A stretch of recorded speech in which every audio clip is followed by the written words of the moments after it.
All right, and we're back on Litscapes, and we're gonna finally finish the Seven Husbands of Evelyn Hugo. This is the last chapter. So, Sashi, you ready for this? Yeah, of course. Everyone, grab your books, Get into this. join us, and it's time to get lit. So, now, do you wanna do the reading? No. Do you wanna alternate? You can do it. You want me to read the whole thing? Yeah. You don't wanna read any? Probably. If you want to jump in at any point, if you want to read or you want to comment or something, Okay. interrupt. Yeah. Right? Okay, so we are on chapter 69. And you haven't read any of this, right? Right? Damn it, Sassy. I mean, I'll admit, I read the first page. You read the first... Like, from page. as I walk into the subway to... It's like 5 pages. She picked me because I showed a unique understanding of the need Okay, for okay. dignity. Just the first couple paragraphs. Yeah, the first paragraphs. I'm sorry. I know you've been eager to finish this. We were supposed to do this last week, and I was sick, and yeah, we had a lot of trouble yeah with the logistics. Right, but here we are. Let's get lit. Let's finish Evelyn Hugo. Chapter 69. Let's go. Wait a minute. What just happened earlier? So Monique finds out about her dad. Yeah. And then, I mean, she storms out. She's like, "You're selfish and nobody. I'm glad you have nobody to love you." Oh, damn. Yeah. That was tough. And then she goes again to her house because of the shooting. Oh, that's right. With her boss. And Mm-hmm. she was there because of that shooting. And then Does she stay behind? Grace leaves, right? Grace leaves. Grace, she goes on vacation. She. The plane. Sorry. Yeah, sorry guys. Grace tells her that she's gonna go on vacation. That Evelyn covered like all her expenses and everything. And she told her like, "Oh, I thought you were coming. You were still coming because, I don't want Evelyn to be alone and to care for her." And she was like, "No, I didn't know that you were going to leave and all that stuff." And then that's why she has like a little conversation with Evelyn that, "Well, thank you for coming and blah blah blah blah blah. Now you know my story, all that." Mm-hmm.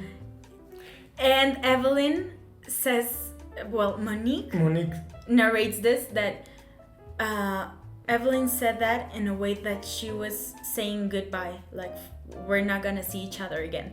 So that's when she figures she's going to do something against her life. We do know at least that Evelyn has breast cancer, right? Yeah, we do know that. And she actually says that, of course, why wouldn't I see that coming? Mm-hmm. Evelyn doesn't let anyone to do things for her. She always does things for herself. And she does what she wants when she wants. Mm-hmm. Because even there's this thing she said, like, "I'm not gonna say anything. I'm not gonna answer your questions until I want and until I am sure," Yeah. And that's when she realizes Evelyn is not gonna let breast cancer to win. She's not gonna let anyone, not even breast cancer, to define when she is gonna be dead. Mm-hmm. So that was one of your predictions. I have Evelyn. I called it. I called it, yeah. And I called a few things. And we have evidence of all of this. We have right? evidence. We have evidence. I want to like we have the screenshots. You can add the screenshots here. Yeah, You know, because there they are. please here the screenshots, because I fucking called it. Oh my gosh, I can't believe I told you. But we still have to confirm it. Yeah, of course. I mean, we were talking. And I told you. I think she chose Monique because they're secretly related in a way that only Evelyn knows. Oh man, and that connection they have is brutal. I didn't see that coming. I mean, even though I felt that they were related in some way, I didn't see that coming. Like not even when you're reading about the accident. No. And how she switches the body. Not even. I mean, That I scene was never just- expected Evelyn to neglect Monique's dad. Like, Well, she didn't know at the time, right? No, but the fact that she, as a person, but she neglected him. Like, yeah, even though it wasn't Monique's dad who was in that car, she neglected a human being yeah. that could be saved. As a person, Evelyn Hugo has these huge flaws. Yeah, but I want to make this comment because it's something and we'll get started. that I immediately think of when I read that scene when she's changing the bodies and she tells Monique, I'm gonna tell you that what I did I don't regret and I would do it over again. Damn. If that means that I was gonna save someone I love. And I mean, when I read that she was changing the bodies, I was like, this is love. Completely, this is love. And she loves Harry. And of course, yeah. I think her love for Harry is the purest and most understanding love someone could have for anybody, even though Harry wasn't her husband, like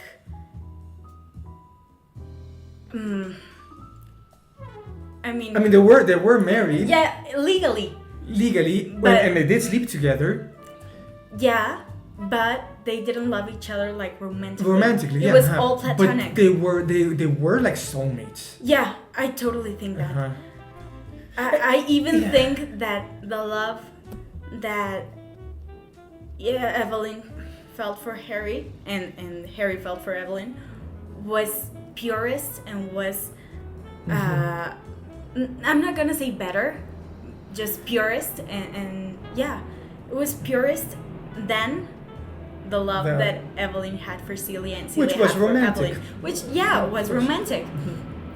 But as I said, yeah, they shared something the special. fact that Evelyn was willing to do everything for Harry and for saving his life and for, I mean, she was not just thinking of I'm saving his life. He was also thinking about I'm saving his life and also his reputation. Right. Because if word he got does out live, that- if he does live, I'm not gonna leave evidence that he was driving drunk. I'm not gonna leave evidence that it was his fault, that the accident was his fault, and that he indirectly killed Monique's dad. Scene. Well, I think he was dead, no, by the time she arrives, but no, he wasn't. He wasn't dead? He wasn't. But she leaves him there too. Both were still really alive. injured, and I think that I believe that Monique's dad had a lot more chances to survive than Harry did. If only. And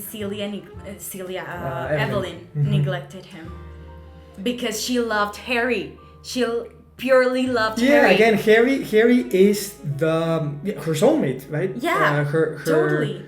Her best friend, her brother, her life companion. Yeah. Another comment that I had about the book, and you're probably gonna hate me for it. You know, I'm reading this as a man. I'm reading this as a straight man. I'm sorry. Yeah, I know. Don't hold it against me. And I'm thinking. At least you're not white. And, at least, because otherwise, then I'd be canceled. Did you see the look on his face? And Did you see? Hey, what's that supposed? Yusef, your name helps you at least. But so I'm reading this as a straight non-white man, nevertheless, and I'm thinking all these husbands, all these men that she's with, they're just the worst. Like one good man from this story, there's none, right? Oh, the only guy McRiva has to be gay. Like the only guy that's really good to her, that treats her right, that respects her and everything. I don't think he's the only guy, because McRiva, no, not McRiva. McRiva was the singer. The other one, her co-star.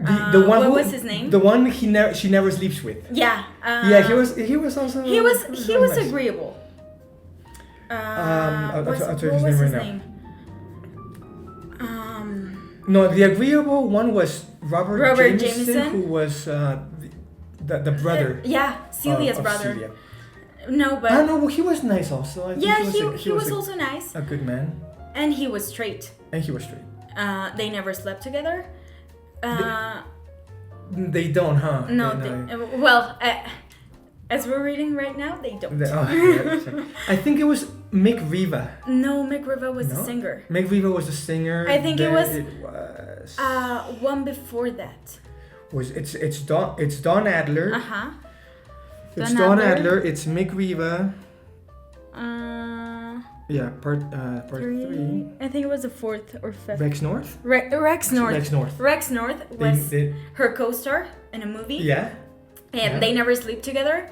And just once, Evelyn's in her room changing. Like, I think they were out for Academy Awards or something like that. And he walks into the room and he's like somewhat drunk. Somewhat drunk. No, not somewhat. Oh, drunk. Drunk. Okay. And he walks into her room and was like, "Hey, you know, trying to get some.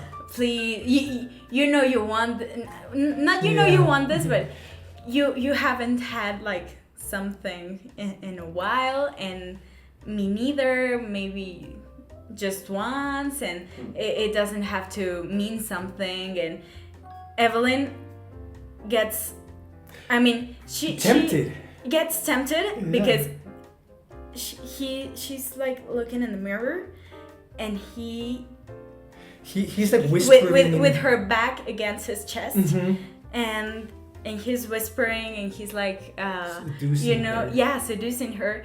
And Evelyn gets tempted. She's like, I haven't felt this way in a while, and maybe, but then she's like, no, because I'm crack something right there. Sorry. And she gets tempted because, she wants to feel something. It's what you said. She enjoys her pleasure. She enjoys good sex. Having sex. And she gets tempted, but then she's like, no, you're drunk. Him down. You're drunk, and we agreed. Right. We didn't do that because, and she like looked further, like in the future. Yeah. If we have sex right now, we're not gonna stop. Yeah, she knows herself. If we have sex right now, it's not that it's not gonna mean anything, because it's gonna at some point it's gonna be more than just sex, because we're not just gonna stop it in the first lay down, tonight, you know? Yeah. That I remember that scene, and now that you mention it, you're right. Rex North is he's a cool character, right? Yeah, he is. I really did find him, and he's straight, and he's respectful and respectable, and totally. Yeah, he's a good guy. And I believe and he walks out, right? Yeah, he walks out. He doesn't she turns him down press. He's doesn't not press like the issue. pressing more. Yeah. Like he's like, okay, you don't want this, I'll just go. Yeah. And I liked him. I like that about him, because in that time most men felt entitled to. Yeah, well, you have Don Adler, Yeah. right? Like, I know it's a yes in disguise. You Yeah. know? Prototypical man of the times. Of course. Mm-hmm. And I mean, we have to give it to Rex North that he was respectful. I mean, He even was. though he tried to get some with Evelyn, when she turns him down, She said, he stops says, yeah. pressing. Even though they continued to be together after Still, that. right? For a while, yeah. After that, they were together for a while. Yeah. And he didn't. Like insist. Yeah, no. Mhm. And Yeah, Rex. I North believe, was- I don't remember really well, but I believe that he apologizes after that. Like, sorry for last night. He does. It won't yes. happen again. I'm sorry, I Yeah, was you're drunk. right. No, I take it back. There are some good male characters for sure. That are straight. That are straight. Thank you. Yeah. Yeah. No, Rex North, and Jameson, her last husband. Yeah, Celia's brother. There are some good characters. Yeah. Yeah, totally. I just thought that Don Adler is way. Don Adler. I mean, he's the worst, but I think Don he's Adler like, is a bitch. he's- Don Adler. Yeah. Don Adler is too much, and the fact that he married this girl Celia and Evelyn's co-star in Little Women. I want to discuss that because Celia and Evelyn at that party, that's where they first make out, like in a closet or something. In a shed, yeah. And okay, first of all, I think that it is a symbolism that they make out in a party full of everybody, and they're hiding. They're hiding, and there's a party Yeah. full of Hollywood stars, full of producers and directors and actresses, actors, and they're hiding in a closet to make out. Yeah. I think there's that symbolism right there, and you can just ignore it, you know? It makes a lot of sense. And she's gonna stay in there until this book comes out. Yeah. And I mean, that's the first time she puts herself in the closet. Like the literal closet, Yeah. the space of the house, And and the also figurative. the figurative closet. Yeah. True. You know? True. And then there's this girl that tells Evelyn that Don Adler is having other women And that same party. at that same party, and then the girl that told that to Evelyn ends up marrying Don. Yeah, which was the co-star. Yeah. It was like her first friend, right? In Hollywood, kind of. Well, not friend, because even Evelyn said that we said that we were friends, but we deep down knew that we would kill each other for a part, you know.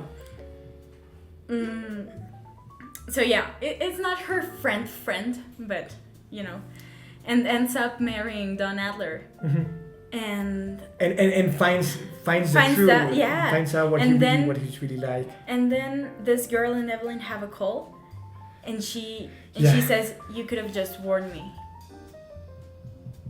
You know, I think that's the part where Evelyn was not fully a feminist.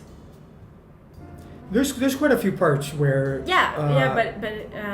I mean that part, because I, as a woman, I would tell I would tell I mean if I had that sort of story experience with someone that I'm with, and then we split up and all that, I would tell the new girl, the new person, like, hey, this happened to me. I'm just telling you, I'm warning you, because even though we're not friends, even though we don't know each other, even though whatever, you don't deserve this.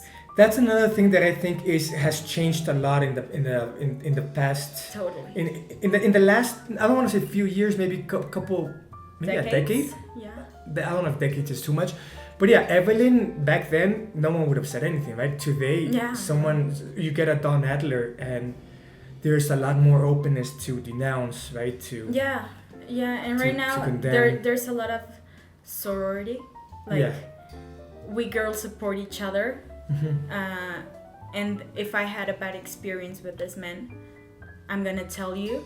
So or everyone. Yeah, right? So you can decide. Everywhere. So you can decide whether you stay with him or not. Yeah. I mean, I'm doing my part in telling you. Whatever you decide is your choice. Like, here are the facts. You know what to do with that. And if you decide to stay there with him, okay. Yeah. Go ahead, girly, but it's not on me anymore. Yeah, exactly. You like know? if you want to suffer that way, you be my guest. But at least now it's out in the open. Yeah. And back then, I don't think any, or at least most women would not have easily come out and. Yeah. Because also back then I imagine there would have been this sort of a backlash and. Yeah, and. Stigma. Re-victimizing. Like, you're just saying this to screw him because he told everyone you were cheating, because I believe Don Adler told everyone that she was cheating. That's why, and even though they didn't, Don Adler didn't only tell everyone that she was cheating, but he made sure that Ari wouldn't work with her again in any other movie. Yeah. That's why she flies to Europe, to France, and that's when she works with Max Gerard and makes Baltan Train and all that and this scene. And there's at the beginning of the book, Monique says that when she was searching Evelyn Hugo, she couldn't stop watching a gif of Evelyn Hugo half naked. That scene where she comes out of the water. Yeah.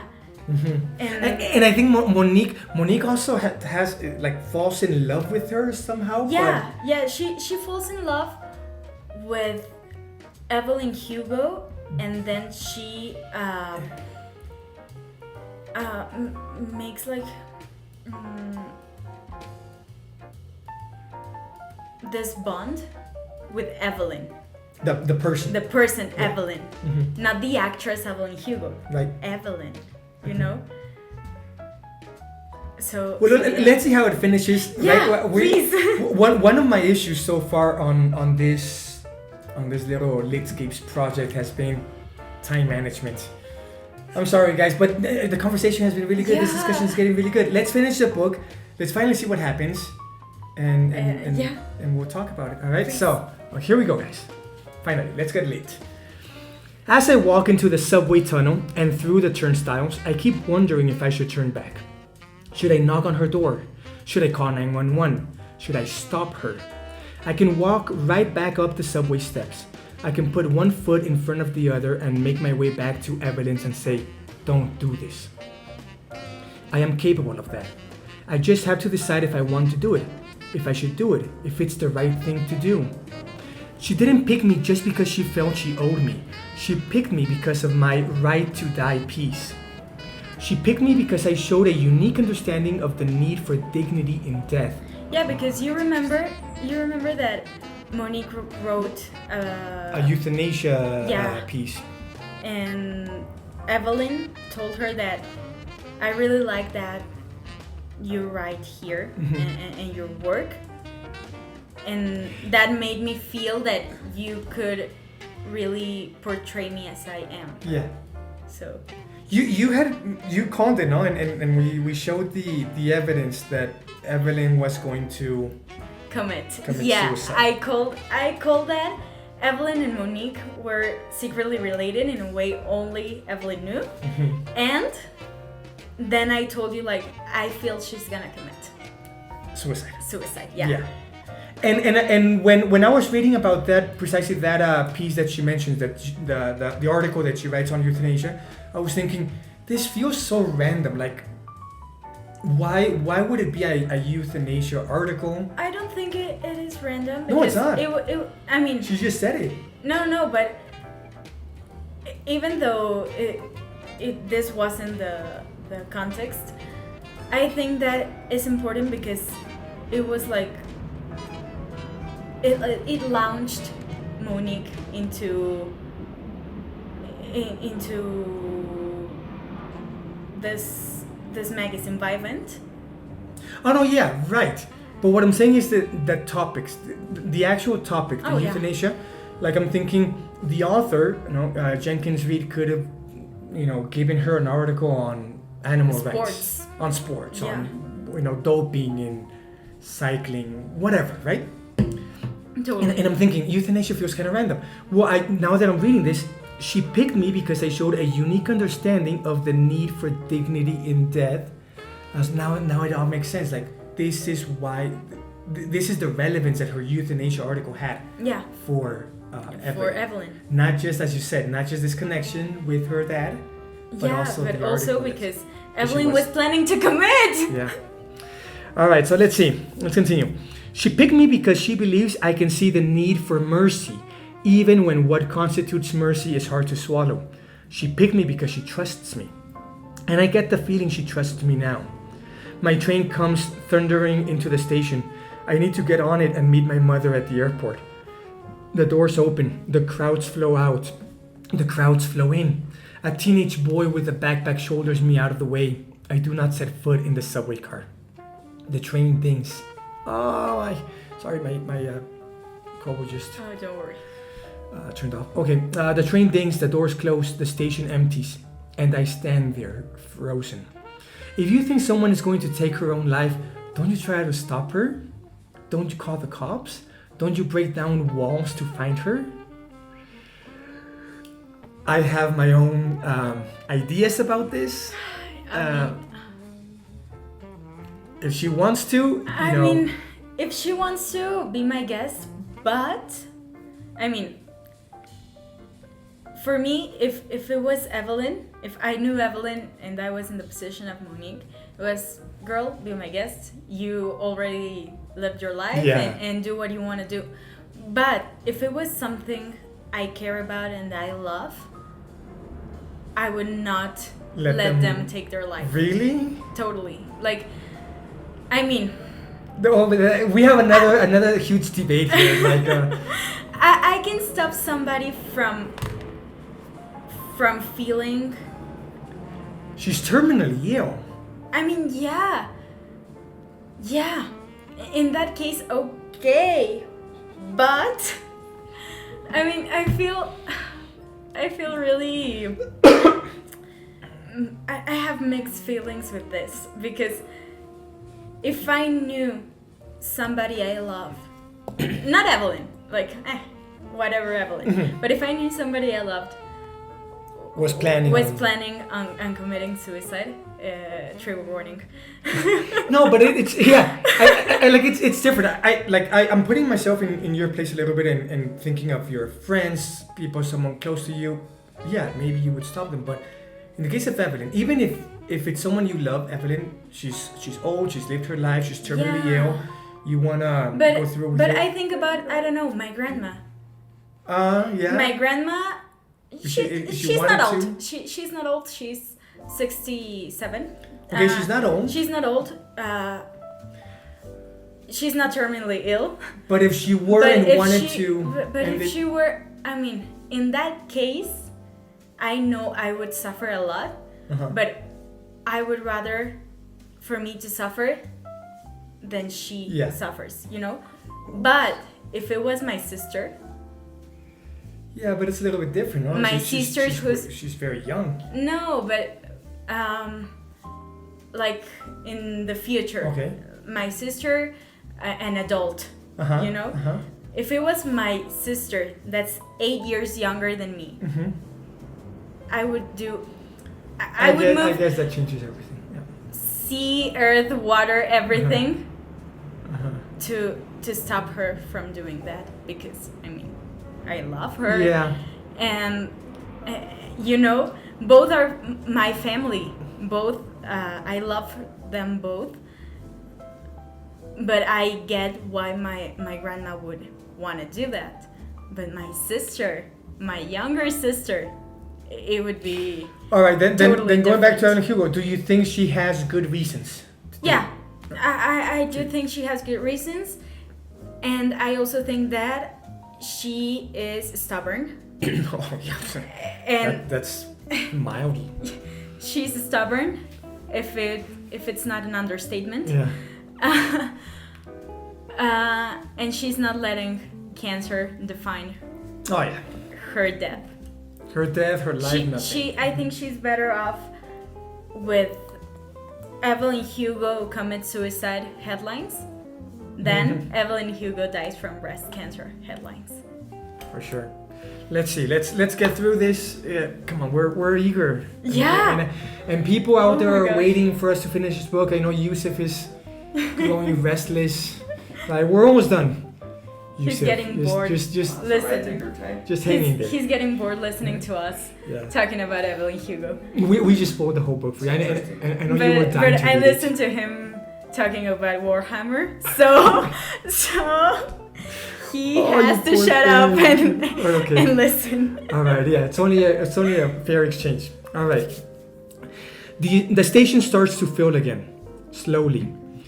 A mother with her toddler, a man with groceries, 3 hipsters in flannel with beards. The crowd starts gathering faster than I can clock them now. I need to get on the next train to see my mother and leave Evelyn behind me. I need to turn around and go save Evelyn from herself. I see the 2 soft lights on the track that signal the train approaching. I hear the roar. My mom can get to my place on her own. Evelyn has never needed saving from anyone. The train rolls into the station. The doors open, the crowds flow out, and it is only once the doors close that I realize I have stepped inside the train. So there she is. Evelyn trusts me with her story. Evelyn trusts me with her death. And in my heart, I believe it would be a betrayal to stop her. Yes, Yeah. I agree with you there. Yeah, completely. No matter how I feel about Evelyn, I know she is in her right mind. I know she is okay. I know she has the right to die as she lived, entirely on her own terms. Exactly what you're saying. Yeah.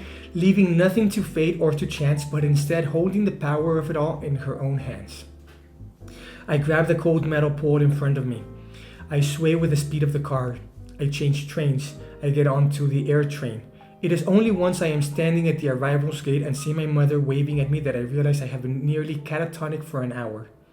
There is simply too much.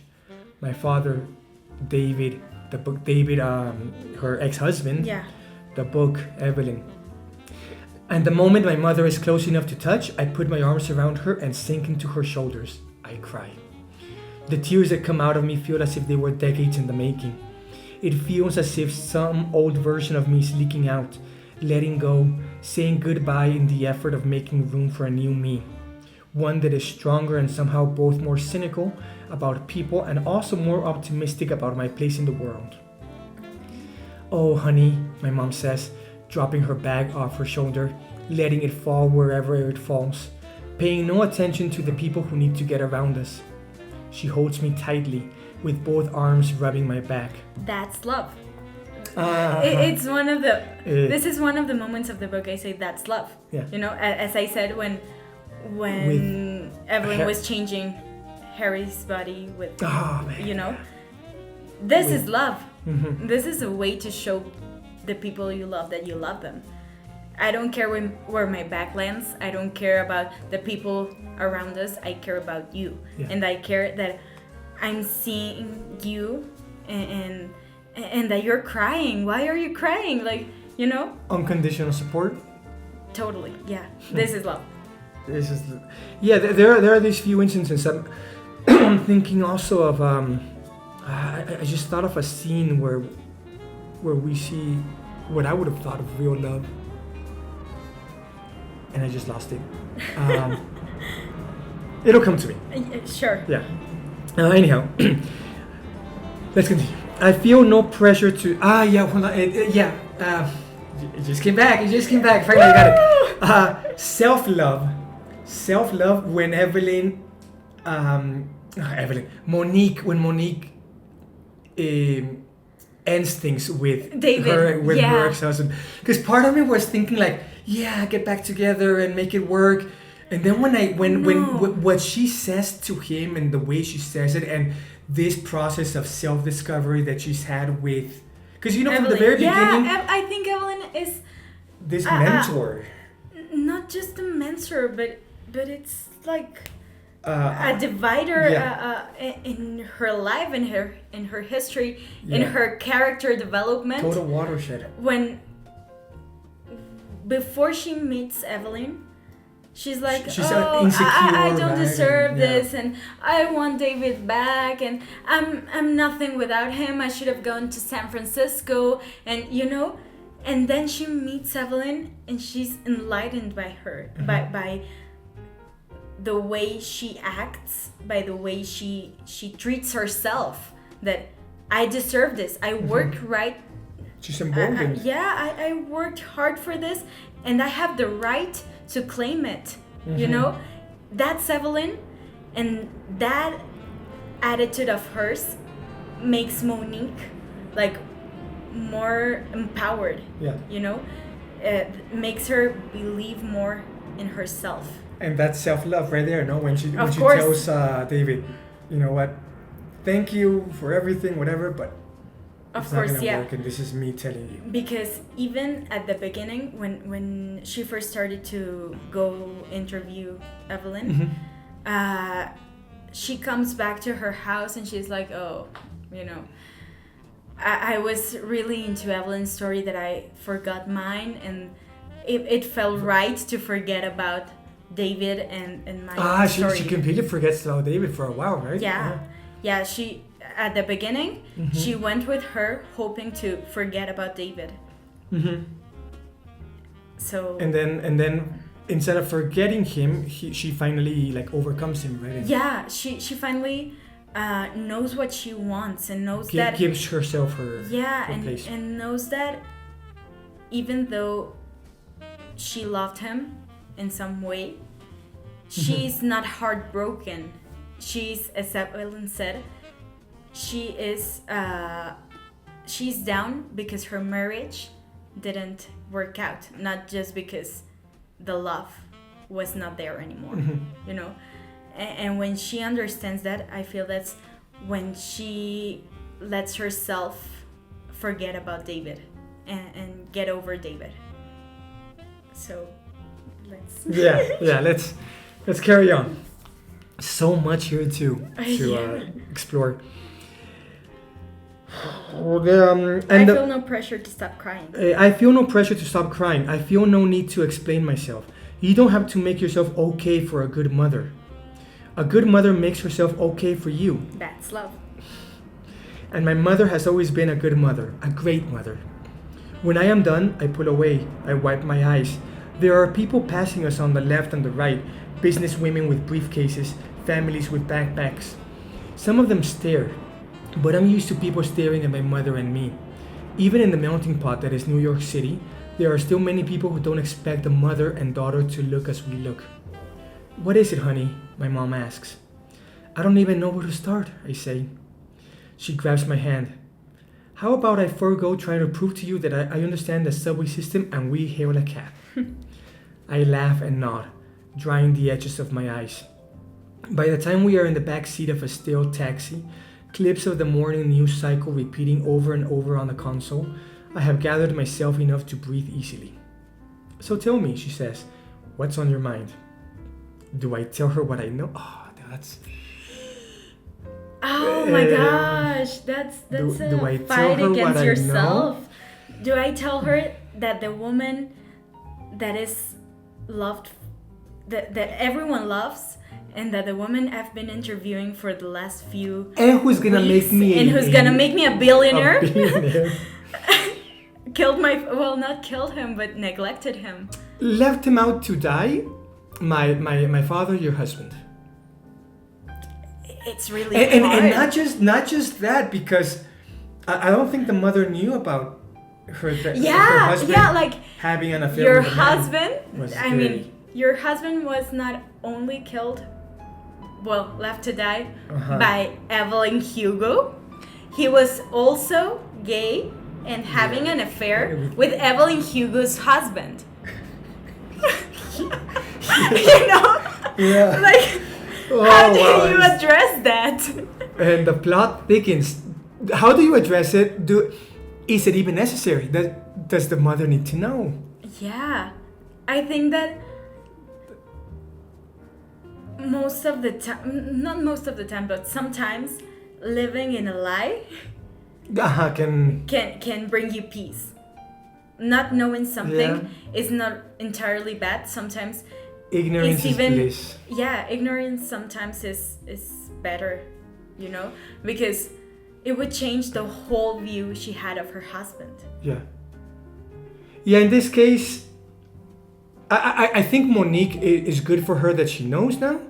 Her mother probably doesn't need to know. Yeah, I don't think so, because, I mean, imagine it's gonna be too much. Feeling that you were not enough for your husband, and you couldn't do anything about it because he liked men, and you're not close to be a man, you know. He liked men, and you're a woman, and you're not feeling enough. But you can't confront him because he's dead, and because you're finding out like decades after his death. And also, it wasn't his fault, no. He wasn't driving. Yeah. I mean, there's a lot think to he wasn't digest even drunk.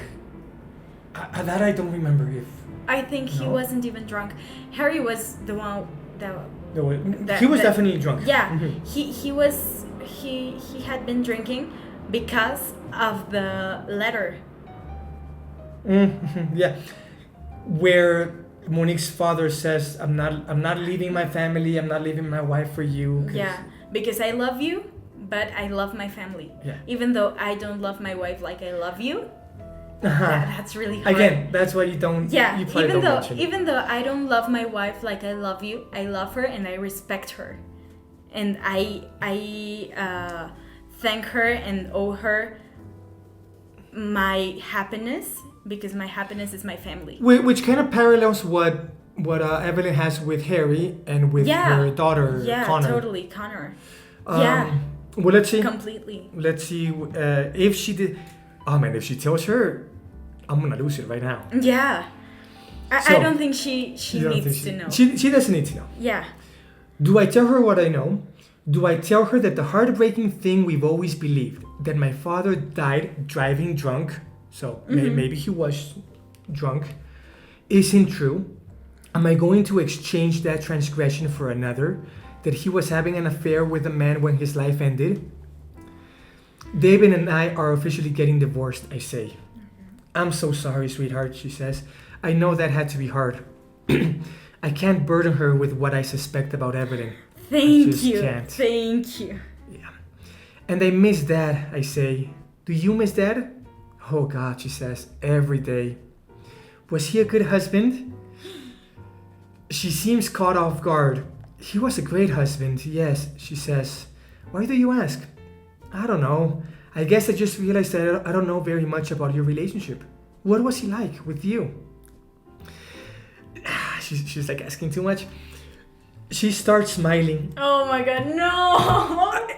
Imagine taking away from her, like she starts smiling because she remembers her dad, Monique's dad.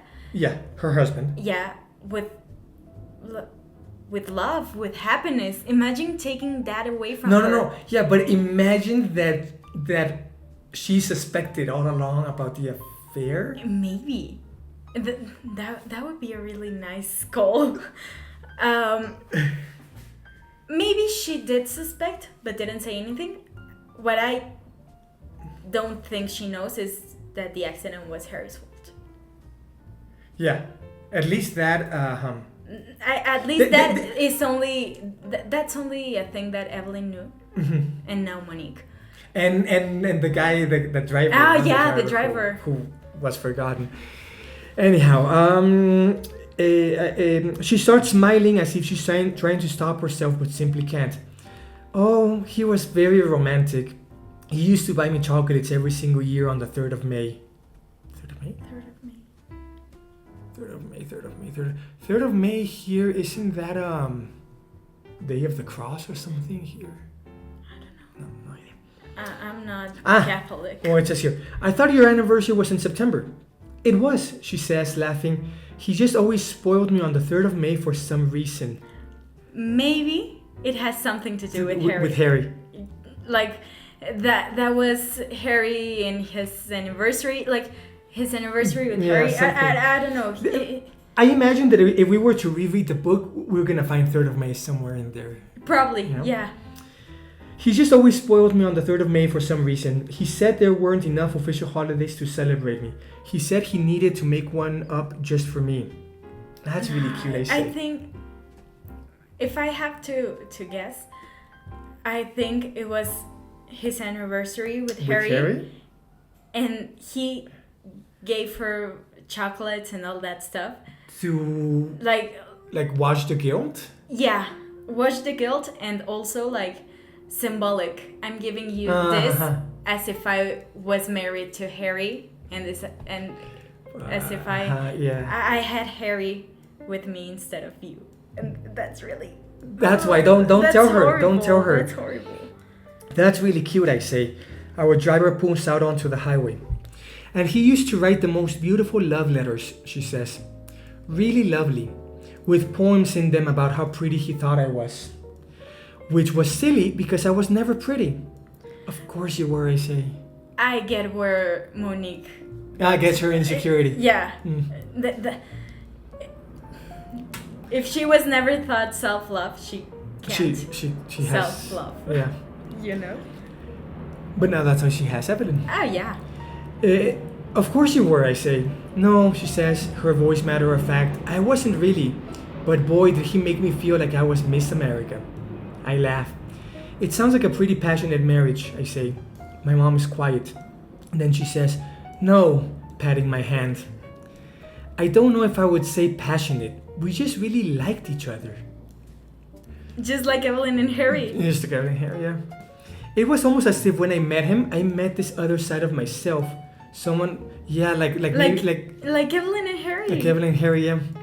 Someone who understood me and made me feel safe. Evelyn and Harry. This is again. This to me seems too much. Yeah. No, yeah, kind of. Yeah. Yeah. It's too much. All right. It wasn't passionate, really. It was never about ripping each other's clothes off. We just knew we could be happy together. We knew we could raise a child. It's portraying Harry and Evelyn. Completely. But with Harry's lover. Yeah. We also knew it wouldn't be easy and that our parents wouldn't like. This is too, like soap opera-ish. Yeah. It's getting. Kind of. I tell you, everything is feeling forced, and the novel doesn't know where it wants to go. It's all over the place, and it just. Yeah, like I said, chunks of Play-Doh all around. Chunks of Play-Doh all around. Sara, let's have that line up here somewhere. Chunks of Play-Doh. In fact, can we put some Play-Doh, yeah, around here somewhere, right? Chunks of Play-Doh all around. Throughout the whole episode, let's have these chunks of Play-Doh. That's gonna be good. That's what it feels like. We knew we could raise a child. We also knew it wouldn't be easy and that our parents wouldn't like it. But in a lot of ways, that just brought us closer. Us against the world, sort of. I know it's not popular to say. I know everybody's looking for some sexy marriage nowadays. But I was really happy with your father. I really loved having someone look out for me. Having someone to look out for. Having someone to share my days with. I mean, I do not doubt that they loved each other. I mean, real love, right? Having someone to look out for me and having someone to look out for is love. Yeah. You love someone. But it's just... No, I get the relationship. It's nice. It's cute. But as you said, it's like kind of It's soap forced. opera. Yeah. Yeah. No. All of his opinions, his talent. We could have a conversation about almost anything for hours on end. We used to stay up late, even when you were a toddler, just talking. He was my best friend. Is that why you never remarried? My mom considers a question. You know, it's funny, talking about passion. Since we lost your dad, I found passion with men from time to time. It's like, Mom, don't tell me these things, right? That's the last thing you want to hear from your parents. Mom, grow. Yeah, it's the last thing you want to. Yeah, oh my God, yeah. It's like the talk, but yeah, it's really bad. No. But I'd give it all back for just a few more days with him.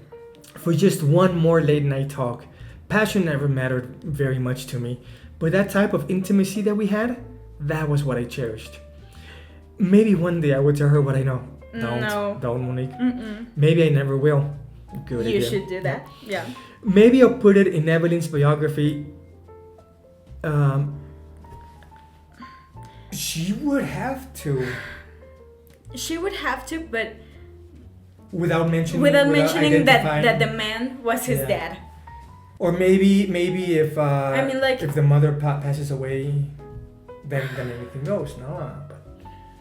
No, but I don't really think that the fact that it was her dad matters to Evelyn's story, to the biography. It matters to Monique's story. When she writes her autobiography, she could say that, but not in Evelyn's biography. She would have a good memoir.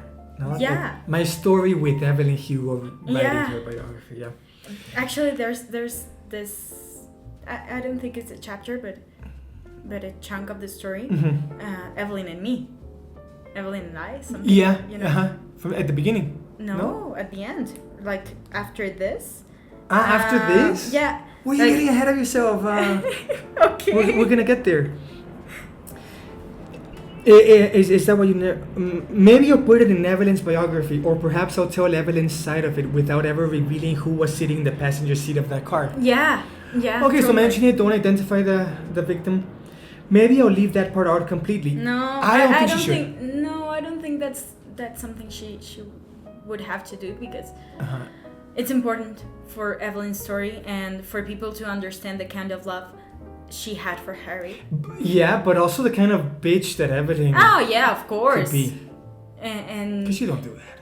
And also highlighting that she has no regrets of doing that, and that she would do it over again if she had to. Psycho. I don't think it's psycho. No, maybe not. But it's again, love. Yeah, but not even regretting it. That's a bit. At least apologize to Monique. Oh yeah, of course. Did she No, apologize? I don't think so. I don't think so. But I mean, she's a bitch. But that's love. As I said, that's love. And you're a lucky dude. And I mean, I get why she would do it over again if she had to. And I get why she has no regrets. I mean, maybe guilt, because she's guilty. And if I were in that position, I would feel guilt, but no regrets. Okay. Good distinction. I like that. You know. I like that. Still, I would do that for my sister. I had a hard time reading that part. I have to say. I would totally do that for my sister. Like, no doubt. Like, I could get killing someone for killing in the name of someone you love, like in self-defense, or maybe even out of revenge, right? Yeah. But in this case, just to cover up the reputation, and for me, it wasn't enough. I would do that for my sister. 8 years younger?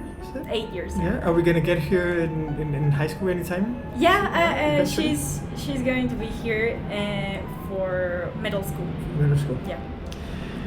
Oh my God, we're almost done.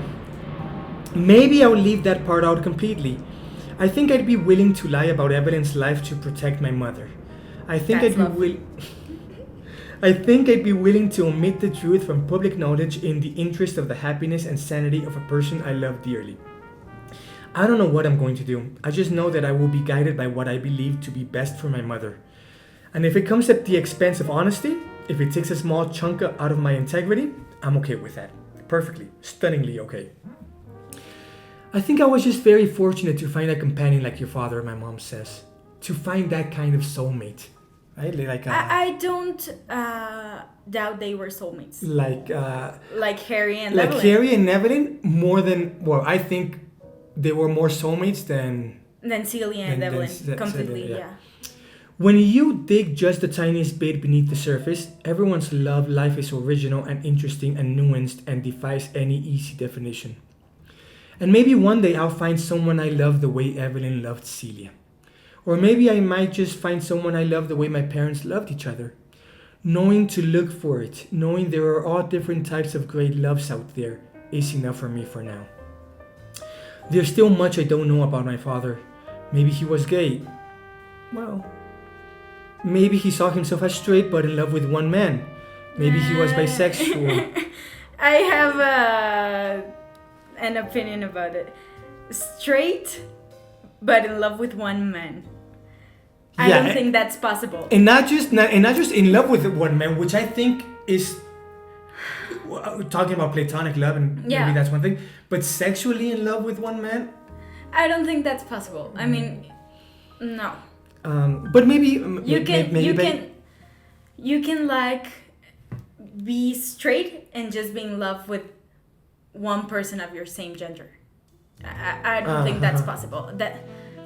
I don't think that's possible. Well, even though there's a grayscale,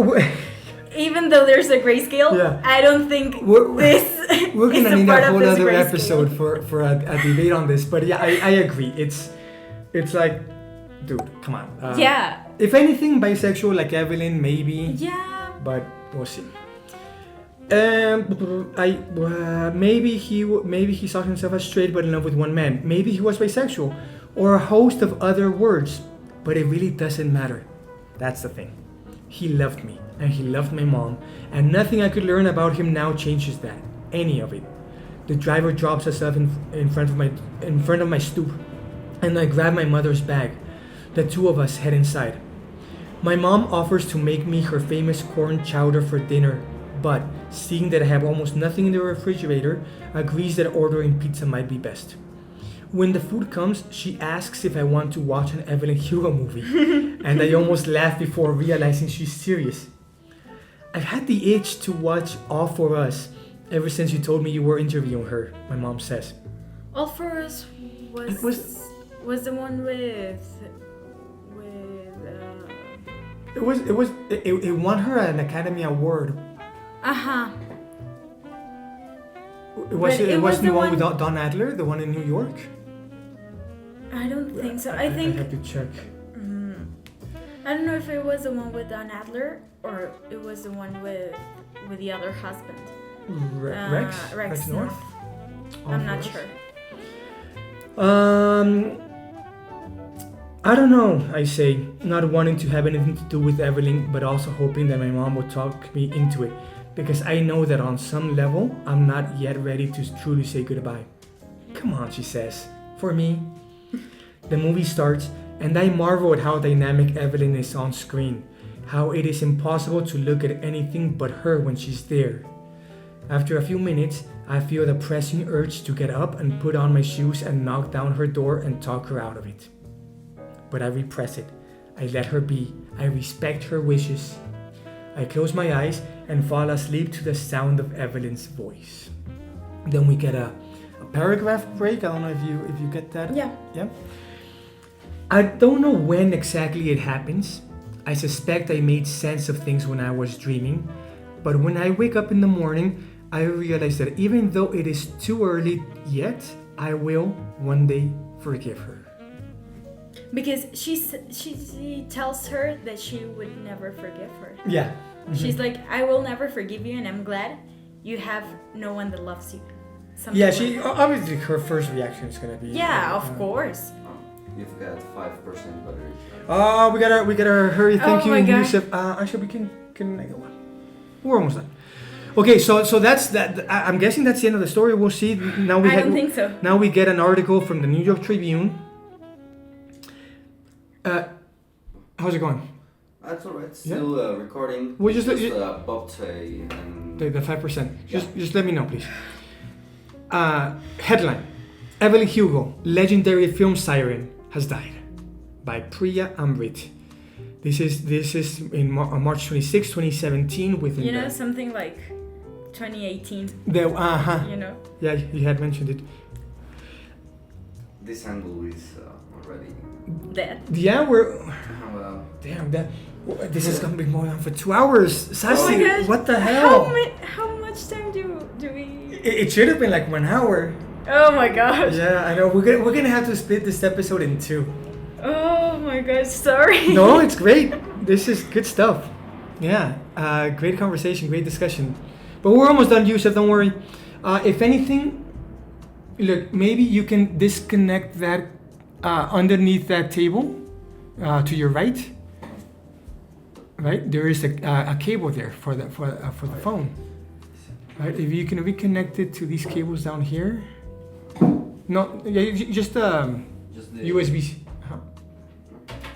Yeah, and at least we'll get some. At least we have this camera going. Okay, so yeah, it's gonna shake a bit. Is he okay? I think so. Yeah. Yeah. Yeah. 2%. Okay. All right. Oh. We were at 2%, but it's charging. Yeah, it's true. All right, we're almost done. So, ready? Yeah. Evelyn Hugo died Friday evening at the age of 79. 79. I think that's a good age. to Yeah. go. Yeah. Also, I think. Initial reports are not naming a cause of death, but multiple sources claim that it's being ruled an accidental overdose, as it appears that contradicting prescribed drugs were found in Hugo's system. Reports that the star was battling the early stages of breast cancer at the time of her death have not been confirmed. The actress is to be buried at Forest Lawn Cemetery in Los Angeles. A styled icon of the 50s, turned sex spot in the 60s Sex spot. and 70s, and Oscar winner in the 80s, Hugo made a name for herself with her voluptuous figure. I don't like that they're just approaching the fact that she has a voluptuous figure. Like, she's more than a pair of tits. A lot of people saw her as just That's why she got where she was. Like, yeah. she was a sex bot. Because a lot of men view her as a pair of tits. But it also mentioned her voluptuous figure, her daring film roles, Okay.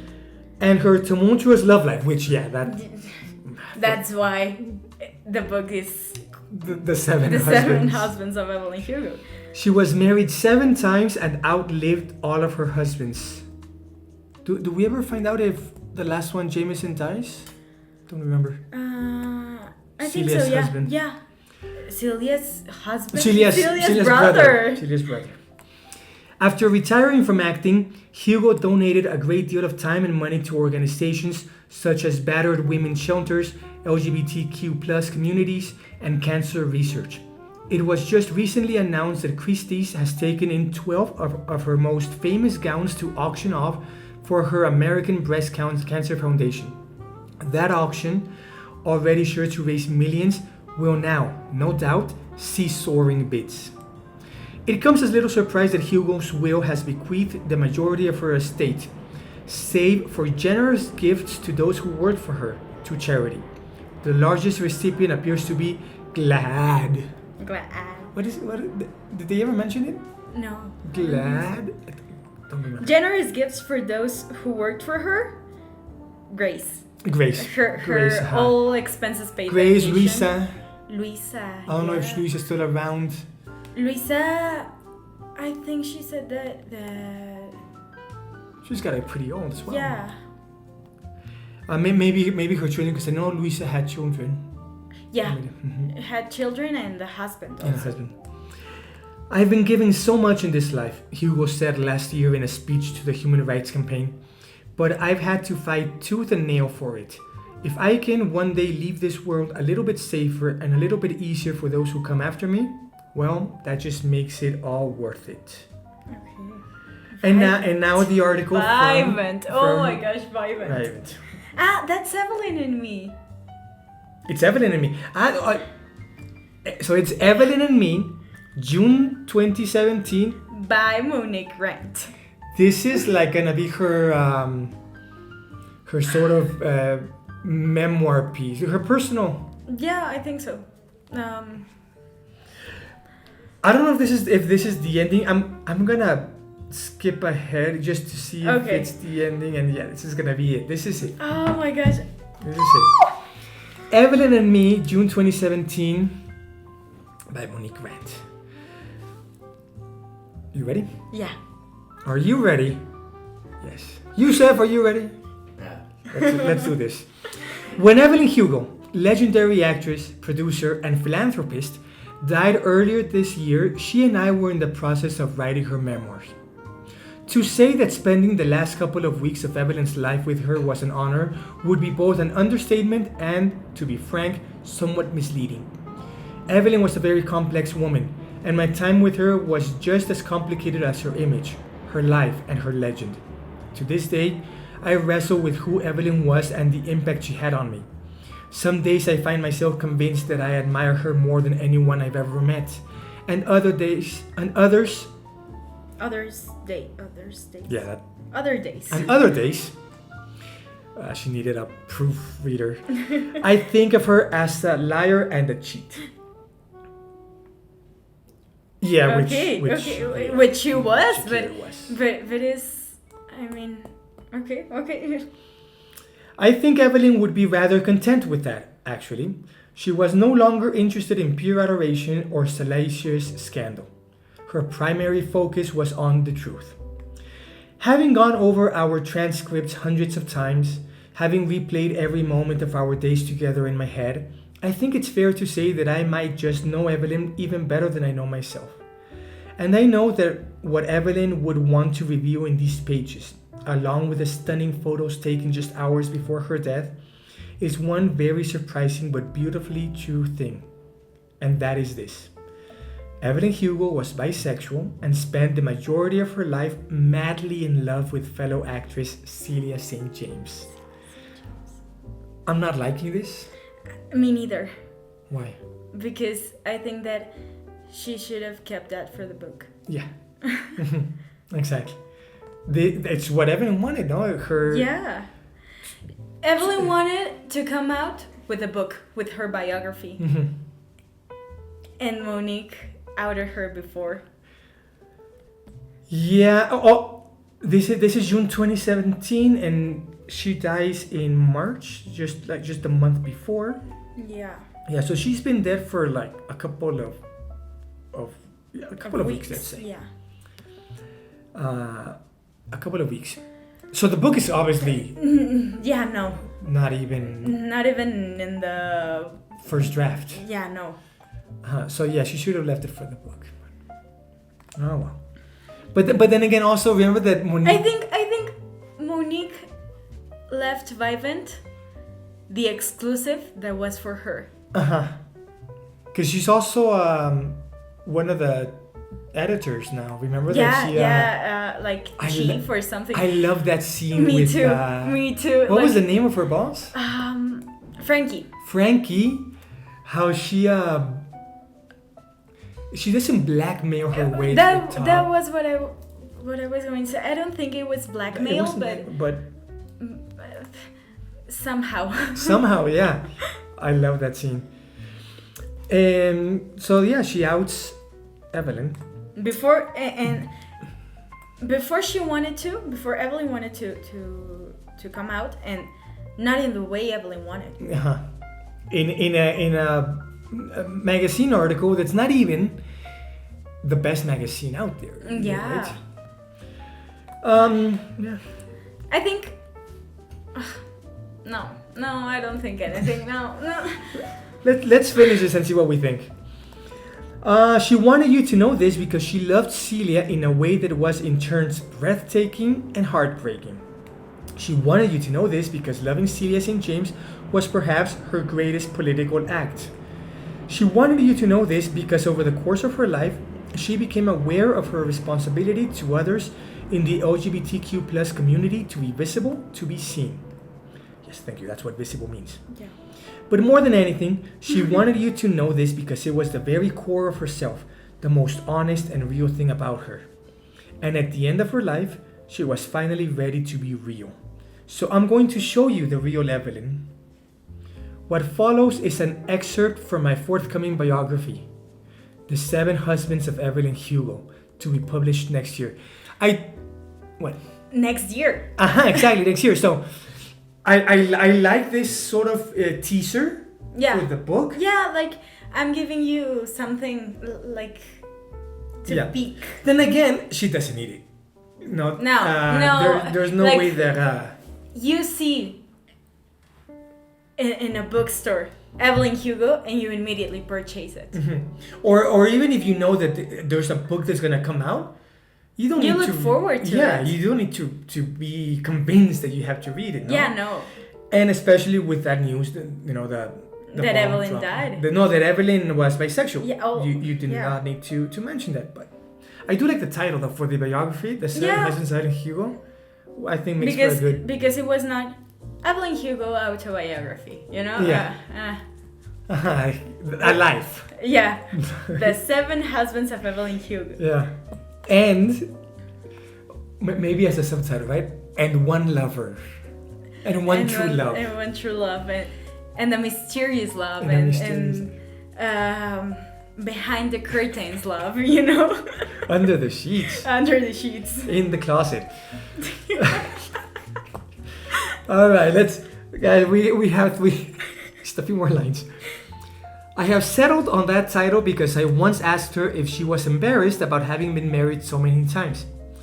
I said, doesn't it bother you that your husbands have become such a headline story, so often mentioned, that they have nearly eclipsed your work and yourself? That all anyone talks about when they talk about you are the 7 husbands of Evelyn Hugo? That's precisely been sort of my issue with. Yeah, everyone that talked about her was reducing her to her husbands. Yeah, and that makes sense within the story, but the fact that the author is presenting us Evelyn Hugo, the character, as this, as just her husband. As just her husband, that's what I'm not like. And her answer was quintessential Evelyn. No, she told me, because they are just husbands. I am Evelyn Hugo. And anyway, I think once people know the truth, they will be much more interested in my wife. Oh my gosh, yeah! They had the little wedding ceremony in bed. Yeah, like, I love you, like their vows, and now I take you as my wife. So there it is, The 7 Husbands of Evelyn Hugo. The 7 Husbands of Evelyn Hugo. We're not going to bother with the acknowledgements. Or you want to read the acknowledgements? No. And there are like discussion questions at the end that I'm not going to get into. But So Zazi, we've just finished this book that you chose, that you've been excited about, that you've been very eager for the last more than 2 weeks to finally finish. I remember when we started reading this book, I read like the first few chapters and we commented on it and you hadn't caught up to me and I was like, really? But it's such an easy read. And then after that, you were just straight ahead and... Yeah, I think I was. You were spoiling it for me. Sorry. I thought, like, when I accidentally spoiled it to you, I thought you were like already past it. Past it, yeah. No, you got really into it. I really did. Oh my gosh, and I'm so grateful that I was able to read it like in, I don't know, a week and a half. Really? Yeah, a week and a half, 2 weeks. Well, we chose the book like a month ago. Yeah. little more than a month ago we chose the book. So we read it, let's say, in that time, but yeah, like I remember somehow August the 5th. I read the first chapter. I read the first chapter August the 5th. And then I started getting into it like 3 or 4 days after, like somehow. And I finished it really quick. I was surprised. Yeah? Yeah. Oh my gosh. Is the ending satisfying to you? Do you feel that it does the rest of the book justice? No. No. What do you have liked? I don't know. Does it fall something short? more like, I mean, the book and all that, but also more like Evelyn has taught me this, and I learned this from Evelyn, and I am grateful with her for making me understand some things, and I'm grateful with her for choosing me and for believing that I could do this for her, you know? More like, yeah, Evelyn is this, but also my own experience with her nurtured my life and like the things I was living at the time I was going with her to interview her, you know? And I think that would have been really good. The end is not bad. I'm gonna say that. It's not bad.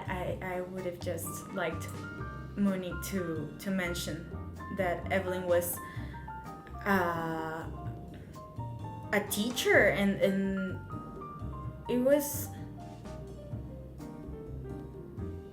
she marked it now and then in her life, you know. It was like Jesus, you know. After Evelyn and before Evelyn. There's a watershed, and she's definitely not the same person. Yeah, no. That she was. She has a new job, right? A new position. She is divorced, but with cause, with conviction, with pride. And with her mother, everything is better. She's a completely different person. Yeah, like I said. And she's rich. And she's rich. Like with Jesus, like in the Bible. It was before Evelyn and after Evelyn. I feel E and they E. I feel that what you're describing right now, kinda, at least to me, sounds sort of like like the introduction to the biography, like the introduction that Monique would write to her biography of Evelyn Hugo. And I think, if the book had ended with like the introduction to the book without, obviously, you're not gonna give us the biography. We just read it. Yeah. You give us the introduction to the biography at the end instead of this article from the magazine. That would have been much more suitable. Suitable and fulfilling. Yeah. For the reader. And also more of Monique's life. Like, Evelyn taught me this, and because of her, I'm like this now. She was making her book, like, even though it was about Evelyn, she was making it herself, you know, like for her property. You know, this is my book, and this is my book because of this and this and this and this. You know? Yeah. Yeah, it almost could have been easily like Evelyn through my eyes. No, not so much maybe a biography, but Evelyn as I knew her. Yeah. But like you said, maybe later. I got to know Evelyn, and I learned this, and I learned that she's not just the sex bot that was portrayed in Hollywood's movies. The voluptuous sex bot. Yeah. Yeah, she's so much more good and bad, right? She had her flaws. Yeah. But it would have been nice to get a little more Monique than than just Evelyn. Yeah. than just Evelyn at the end. Because I know it's the story of Evelyn. Yeah, of But course. Monique's story is also also really- important, Mhm. and Evelyn had a huge impact in Monique. And I do like Monique's story, how she, she's in her apartment, kind of suffering her relationship with her boss Frankie, and she tries to put her feet up on the coffee table, and then she I don't have the realizes coffee she doesn't have a coffee table anymore because David took it. And not just took it, he took it and stuck it in storage. Yeah, Like being a real prick. Yeah. Ugh. Yeah. Like, I take the coffee table just so you know that I'm not there anymore. Yeah, and just so you won't keep it. It's like my mom. I take the lighter just so you know I'm not home anymore. But he did return the table. Yeah. At the end. I don't think David was a bad guy. No, they just didn't like they rushed into the marriage. No, maybe. Yeah, and they wanted different things. Completely. Monique wanted to write, wanted to stay in New York, and wanted to continue her career. And David also wanted that, but continuing his career Somewhere else. meant moving to San Francisco. And Evelyn was not willing to do that. Monique was not willing to do that. One of the things that I really, really liked and appreciated, and I feel like I can even, relate to and hopefully at some point apply in my own life, is this idea that Monique learns finally that like she really regrets having broken up the relationship with David because she saw it as a failure. Yeah. And it's like, no, right? A failure does not mean a breakup. A failure would mean even if you stay with someone without conviction, without that true love that you mentioned, without feeling it, that's the failure. If you're a traitor to yourself, with what you want, with your convictions, with your opinions, that's a failure. That's the failure. That's a failure. Yeah. But if a marriage doesn't work, it doesn't mean that's a failure. Exactly. It just means that, maybe you were happy together, but now you have to go your own ways, and that doesn't mean you have to hate each other. Just means that you were not meant to be together your whole life. Yeah, and it's perfectly valid. And, of course. And I have this on. idea that you have to cherish your past relationships. As long as they're good. If it was like Don Adler. The Don Adler, there's nothing to cherish. There's nothing to cherish, but you have to cherish your past relationships, but because they teach you something. It happened.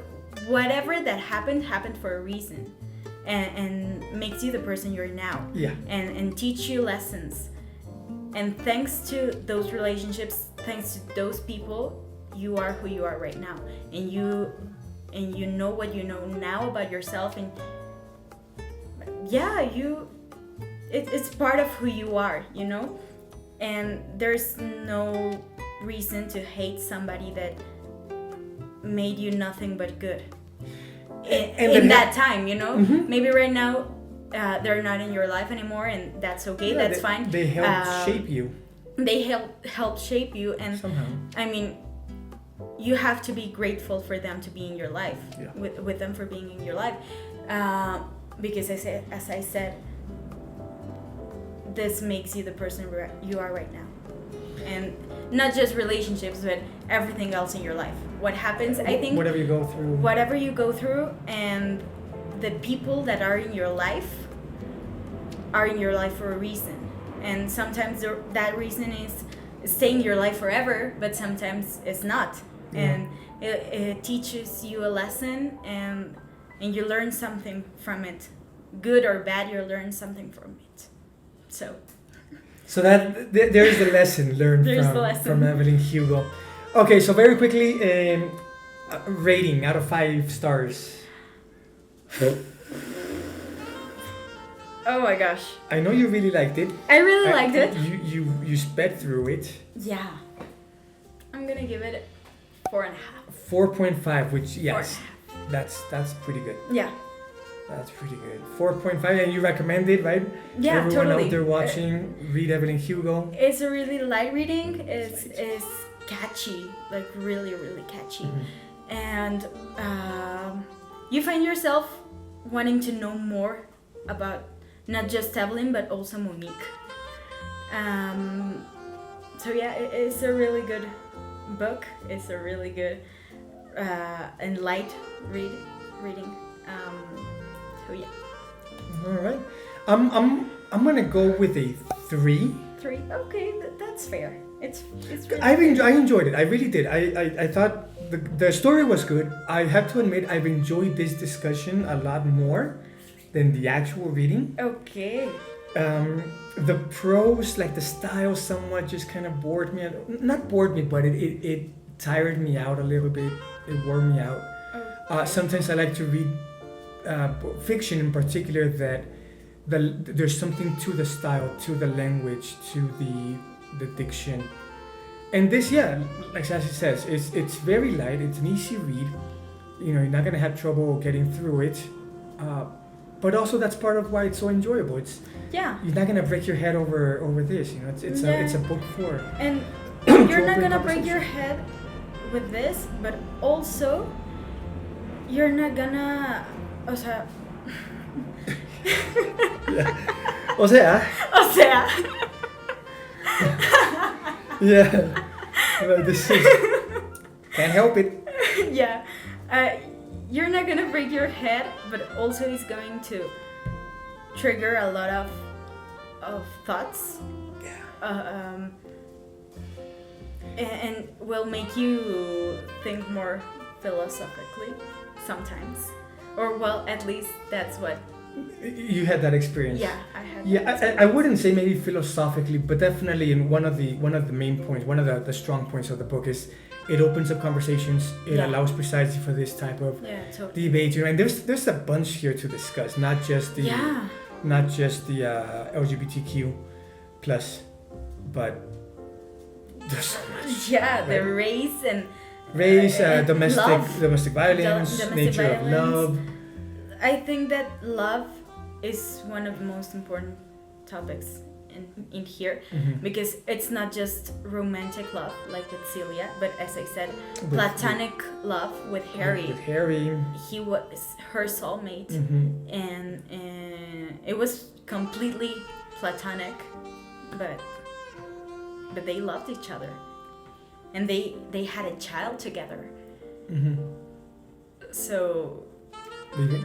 Yeah. Also, the name of their daughter, Connor, right? Connor. I think it was really forced, like a unisex name. Which today maybe that's okay, perfectly valid, and maybe even dare I say popular. But back then, nobody would have named their daughter Connor.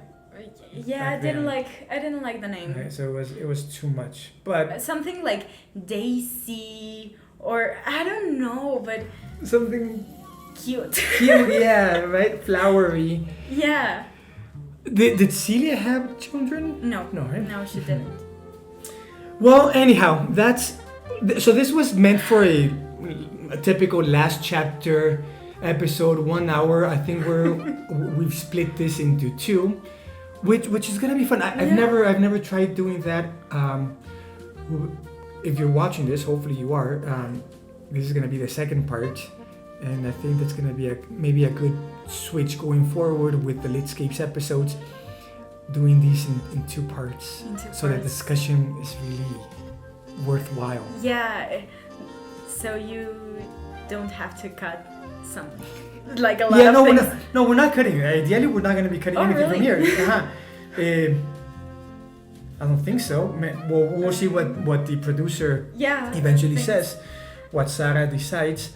But I think we'll split it into 2 episodes and keep the audience coming back for more. Well, this has been fun. Zazi, really, thank you so much. Thank you for having me. It's been a pleasure. I have a really good time, not just reading, but also discussing it with you. Like, thanks. through text Yeah. and right now in person. Yeah, we've shown those screenshots of Yeah. our conversation there on WhatsApp, the predictions, the spoilers. The spoilers. Um, Oh my god, so. It's all good. But yeah, it's been definitely fun. This is only the second time on Litscapes that we do this reading. The first episode we lost. So this is actually the first episode that we're doing finally the last chapter. The last chapter. And we have good stuff in store for what's next. Special guests coming up also. Stay tuned. So stay tuned. Yeah. Anyhow, you Litscape people, thank you so much for being here. We'll see you next time.